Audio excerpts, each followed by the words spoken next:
Often, memories from our past seem to kind of recirculate and come back into our awareness.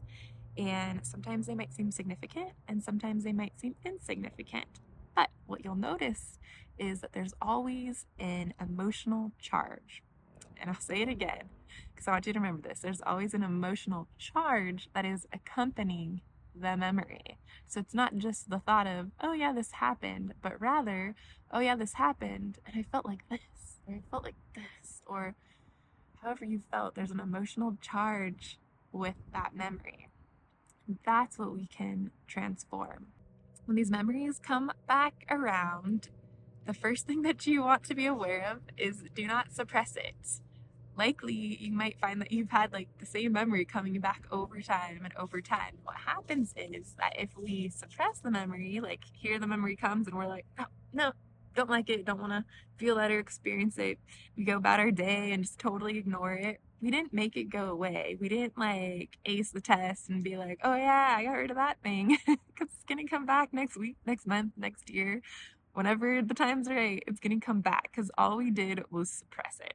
So, the opposite of suppressing it is looking at it. It's like holding the space for it. It's putting your consciousness, your awareness on it. So, that memory comes back around. What you can do is you can simply observe it.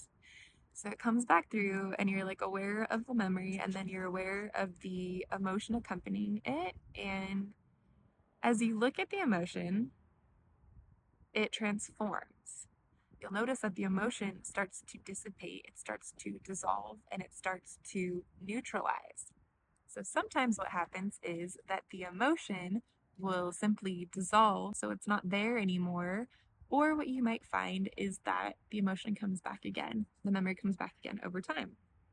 And when this memory comes back again over time, you might think to yourself, well, I thought I worked with that. I thought I got rid of it. Well, it could be that maybe you neutralized it, but there's a little more neutralizing that needs to be done. Or it could be that you looked at a layer of it, but now it's coming back to reveal to you another layer, something that you didn't see the first time that was part of the initial lesson. That's something that you need to be aware of. So sometimes there's like this unraveling that needs to be done, and that's okay. So if things come back, it's okay. But the healing occurs when we put our conscious awareness on the situation. We bring consciousness to it, we bring light to it.